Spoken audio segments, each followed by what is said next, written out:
Hey, it's Brock from 36 Crazy Fist. Put your horns up.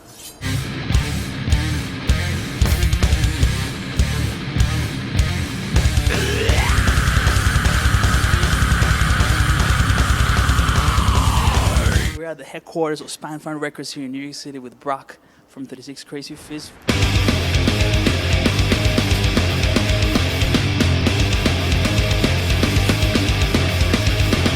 What I like about you guys is that you've been doing it strong since 1994, and it seems to me that, like, from videos I've watched online and seeing you guys live different year after, like, different times since you started, it's kind of like I can tell that you guys are always excited to do it, that you're not getting burnt out.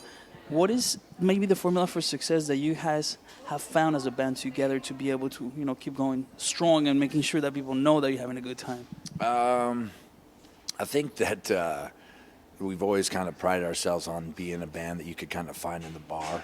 We're not hiding from anybody, and always kind of enjoyed that one person showed up, and wanted to make sure that they knew how grateful we were. So I think that's always been kind of the plan, and I think it's more of just like a blue-collar work ethic. Coming from where we come from, it's just not a lot of flash.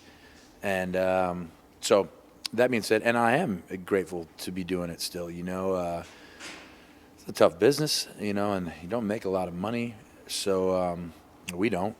So it's more about the passion and just the gratefulness that we were even able to get out of our state and tour the world in general. So that's the attitude I've always had, and basically we did take a break between the last two records, and lived the life a little bit more and got more into our families, and I think it was really needed because after the last album we did get a little burnt out, and it's a grind, so it's like anything. Around your brothers enough, you want to punch them, and that wasn't really the case so much, but you know what I'm saying. And why 5 years between records? Because your last record came in 2010, your new one's coming out in 2015. What was the reason behind taking your time with it? Well, the record was, musically, the record's been done for about 2.5 years. My mother passed away 3 years ago, and I got off the road, was doing a tour with Devil Driver in Europe, and I got a phone call from my sisters that said that my mom had been diagnosed with cancer. This was in 2010, I believe, end of 2010. So my mom ended up passing on Thanksgiving Day the next year. So that being said, I took that whole year off, and I just wanted to be with my mom, be with my family, and so that was the real reason that it's been taking so long, is because I was dealing with that, and in turn, I found a lot of peace with it, and gave me obviously some heavy material to write about, and I don't mean heavy in the sense of metal, I just mean it was heavy stuff, and it made for a record that I'm extremely proud of, and I think it's the most important record that I've ever written lyrically. Would you say therapeutic and lethargic in a way? No question about it. I didn't realize, I've always known that music was that outlet for me, in life, like it is for so many, but I didn't realize how bad I needed it. You know what I mean? Like, because at that point, I was like, I'm not doing any music. I'm just going to be with my mom, be around the family. That's it. It's all that matters. Nothing else is more important. So then when she passed and the dust settled, I was like, whoa, I need music. Like, I really need it.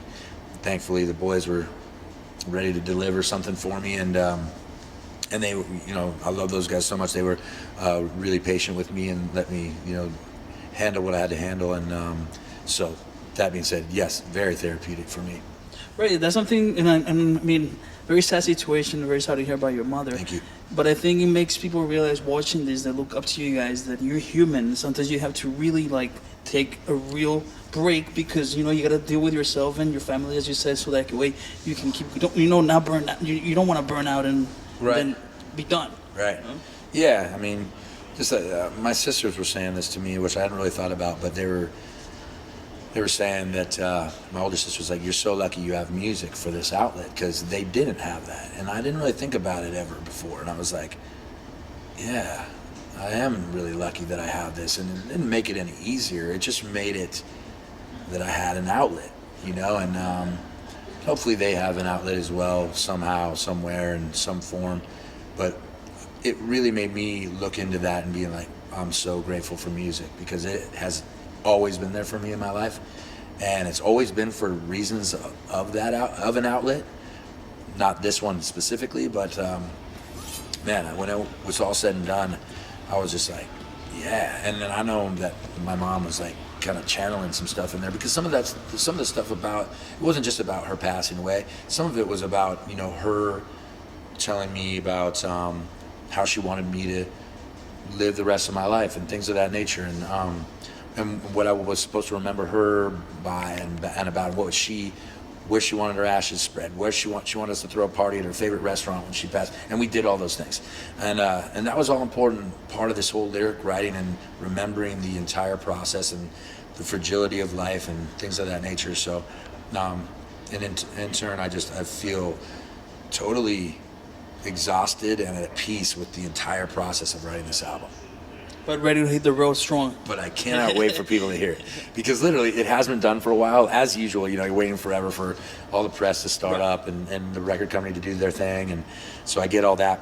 But it's like, I've had it for so long, you know, and so I'm excited for people to hear it. We have just now started releasing little snippets on our Instagram of 20 seconds of the song, and that's been cool to see people's feedback. Every